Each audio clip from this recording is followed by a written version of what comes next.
João Pedro Stedley, líder do MST, compareceu hoje à CPI que investiga invasões de terra e ocupações promovidas pelo grupo. A gente separou alguns trechos. Stedley minimizou as denúncias contra o MST. Vamos acompanhar. Então, é evidentemente que esses casos que vocês encontraram, que não quero julgar se é verdadeiro ou não é verdadeiro,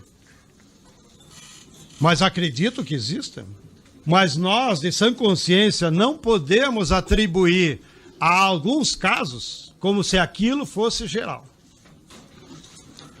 Já citei, só uma amostra de 1% daria 5.000 famílias. Imagina chamar 5.000 aqui, deu testemunho. Se houve problemas, e nos casos que há problemas de desvio de recursos, é a lei. Recomendo a todos os nossos companheiros acampados e assentados. Se você tiver algum caso que acha que houve denúncia, vá na delegacia. Leve provas, testemunho e abra processo contra quem? Porque o maior afetado disso é o MST. Não é o sacana que se apropriou do bem. Nós temos interesse que se corrija isso. Olha só, Graeb, como na CPI ele parece assim tão sereno. Olha, se você tiver alguma denúncia contra um membro do MST, vá na delegacia. E a gente viu os depoimentos da Vanusa dos Santos, da Noêmia dos Santos, do Joviniano Rodrigues, quer dizer, de assentados, de ex-integrantes, mostrando como foram intimidados, como foram ameaçados, como foram hostilizados como traidores. Não é simples assim. Quer dizer, quando está acuado diante de parlamentares dispostos a colocar o dedo na ferida, o João Pedro Stedley me parece que tem uma posição que não é aquela que é dita para os membros do seu movimento, nem que acaba, vamos dizer assim, se transformando em prática dentro do grupo que ele lidera. Parece que é só narrativa, margem de defesa, construção feita por media training para momentos em que você é obrigado a depor. Então, assim, é muito fácil, né, você comandar um movimento sem CNPJ, que nunca pode ser responsabilizado institucionalmente, e dizer, não, se acontece um incidente ou outro, isso é uma questão pontual, de responsabilidade individual, mas não se pode, nunca, jamais, em hipótese alguma, criticar o movimento inteiro e os seus métodos, que são frequentes e recorrentes.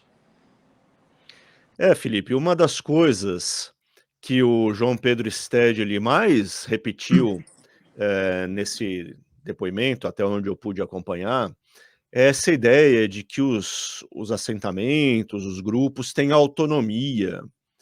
É um pouco essa ideia que está expressa aí, né? Ela foi uma das linhas condutoras do raciocínio do Stedley nessa presença dele na CPI. O que significa isso? Justamente, olha, tem lá os grupos, às vezes erros acontecem, mas não podemos atribuir isso a um movimento. Então, ele quebra ali em pedacinhos e procura isolar como sendo absolutamente atípicos esses relatos, que, no entanto, são todos muito parecidos.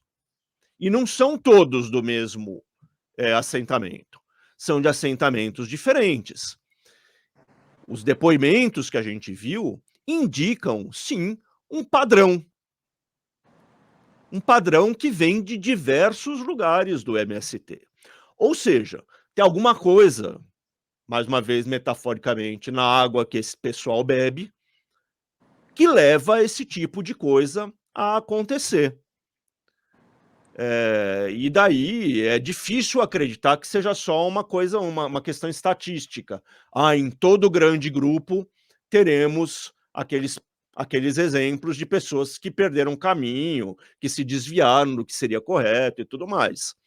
Não, tem uma consistência, né, no tipo de comportamento autoritário das lideranças, no espezinhamento, na opressão, vou usar a palavra, na opressão dos participantes ali, que tem pouca voz, que não tem muito poder, que não tem para onde correr quando estão sendo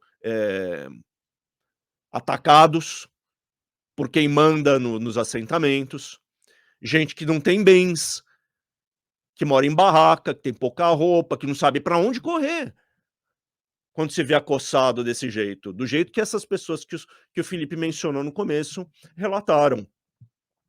Então, não, né? Não é só um efeito estatístico lá das uvas podres no meio de um cacho gigantesco. Tem algo de sistemático que acontece aí. Tem algo de sistemático. E essa ferramenta que o MST sempre usou para se furtar a responsabilização, que é isso, eu sou fragmentário, eu não tenho CNPJ, eu não sou uma entidade, né? Precisa passar por trás disso. Precisa enxergar a unidade que existe por trás do movimento, porque existe essa unidade. E essa eu acho que é a contribuição importante que essa CPI, mesmo que pareça que está sendo abreviada, que está sendo encerrada antes do que precisaria, porque houve troca de integrantes da CPI, o governismo ganhou maioria lá no meio do caminho, o Centrão cedeu ao governo, né? Mas, enfim, apesar de estar acabando antes do momento previsto, esse é essa é uma contribuição importante dessa CPI. Ela mostrou que existe uma unidade ruim por trás do MST. E o Brasil precisa lidar com isso. Agora que ficou claro, não dá simplesmente para olhar para o outro lado. Algo tem que ser feito. Porque não é um movimento puro, benigno, e que não sabe usar a força contra os produtores rurais, que eles veem como inimigos, e também contra os seus próprios assentados, aqueles que não têm como reagir. Né? Então, tem uma contribuição importante dessa CPI. Não, exatamente. E só de reunir depoimentos e você traçar esses métodos, mostrando a sua frequência, a sua recorrência, com um relatório técnico de preferência que aponte os fatos e que os concatene, isso é muito importante para a história do Brasil. Porque muitas vezes tudo se perde no embate político eleitoral imediato, as pessoas estão mais preocupadas com disputa de poder. E, eventualmente, você não tem uma maioria para conseguir força para determinar medidas gravosas contra um alvo de uma comissão parlamentar de inquérito. Mas o peso que um relatório, com toda a contundência das próprias imagens dos depoimentos, ele traz no debate público, isso às vezes, como eu digo, né, vai movendo as placas tectônicas, né, aquilo que está mais no fundo, as pessoas começam a perceber, aquilo é utilizado depois para embasar a argumentação diante de novos episódios. Quando acontece aquilo que já foi traçado na CPI, você remete e você mostra que não é a primeira vez, eventualmente que não são réus primários.